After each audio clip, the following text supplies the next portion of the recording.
rodada de perguntas. Quem se habilita? O Elias, vamos lá, Elias. Nós temos a pergunta aqui do Fábio sobre a Septuaginta. Alguns preferem pronunciar Septuaginta, mas eu prefiro a Septuaginta, até porque no idioma grego não tem essa palavra com som de G, que é um gama, logo Septuaginta. Mas se você disser Septuaginta, nós entendemos perfeitamente. Então o que é a Septuaginta? A Septuaginta nada mais é, de acordo com a carta de Aristeia, é uma obra que surgiu a pedido de Ptolomeu Filadelfo, que era o rei lá em Alexandria, no Egito, e ele queria uma cópia, em princípio, da escritura hebraica para o grego. A Septuaginta, em princípio, era apenas o Pentateuco, ou a Torá, os 5 livros de Moisés, que é Gênesis, Êxodo, Levítico, Deuteronômio e Número e Deuteronômio.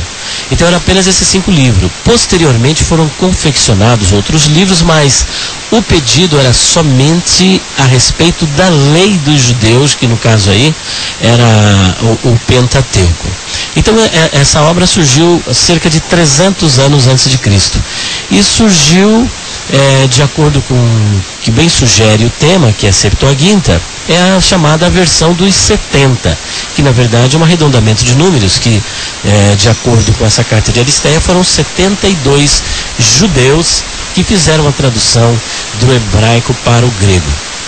Agora, essa versão é uma versão importante do ponto de vista histórico, porque ela comprova a existência, a veracidade da existência do texto massorético, como por exemplo, nós acabamos de sofrer uma crítica no que diz respeito ao texto grego, e nós temos mais de 5.500 manuscritos que abonam a autenticidade do texto grego.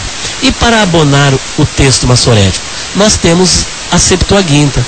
Então, desse ponto de vista histórico, e até mesmo para dar uma resposta aos céticos, a Septuaginta, ela oferece esse respaldo no que diz respeito à veracidade do texto massorético. Agora a pergunta é, ela reflete 100% aquilo que está no texto massorético? Não. Porque a Septuaginta, como nós a conhecemos hoje, e existem várias, ela contém, por exemplo, os livros apócrifos. Os livros apócrifos, por exemplo, que você encontra na Bíblia Católica, que inclusive no Concílio de Trento eles foram canonizados, e pela Igreja Católica eles são conhecidos como deuterocanônicos. Nós, porém, os descrevemos como apócrifos, porque tem os apócrifos e tem os pseudoepígrafos.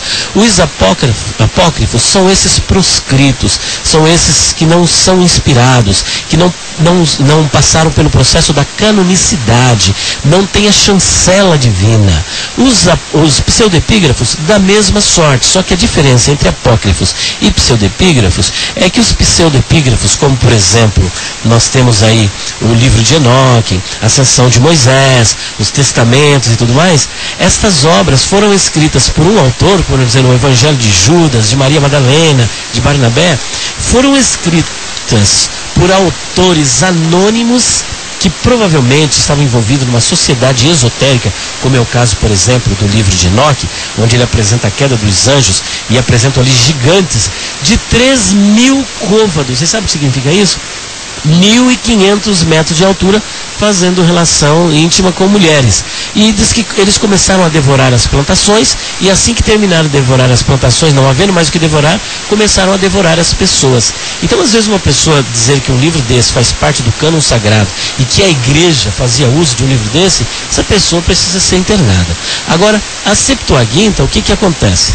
Ela tem os livros apócrifos, e nesses livros apócrifos, de igual modo, ali tem ensinamento de mentira, de missa pelos mortos. A doutrina do purgatório foi tirada onde?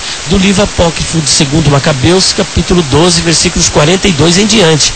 Porque quando os reformadores bateram pesado contra as indulgências, contra as explorações, contra as mentiras que eram pregadas na Idade Média, no período anterior à Reforma, Então o que acontece? A Igreja Católica, num processo da contra-reforma, lança a mão dessas obras, canoniza estas obras e coloca no cânon como se fosse livros inspirados. E de onde eles tiraram? Tiraram da Septuaginta. Estão entendendo? Então esses apócrifos vieram da Septuaginta. Isso sem contar, por exemplo, acréscimos, adições, paráfrases. Existem muitas coisas que não dá. Agora, existem textos que dá para você confiar na Septuaginta? Existem textos que dá para você confiar. Ela é 100% confiável? Repetimos, não é 100% confiável. Você precisa ser seletivo, ver aquilo que realmente corresponde ao texto massorético. Inclusive, eu quero até fazer uma citação aqui, que domingo passado eu estive com o Dr. Paroski, ele que é pós-doutor em crítica textual do Novo Testamento. Ele recebeu-me na sua própria casa e eu tive a oportunidade de filmá-lo com a autorização dele e fiz essa pergunta para ele. Inclusive, é possível, nós podemos fazer exegese do Antigo Testamento apenas com o texto da Septuaginta? Ele disse, não. Foi enfático, não. Então veja que interessante, né?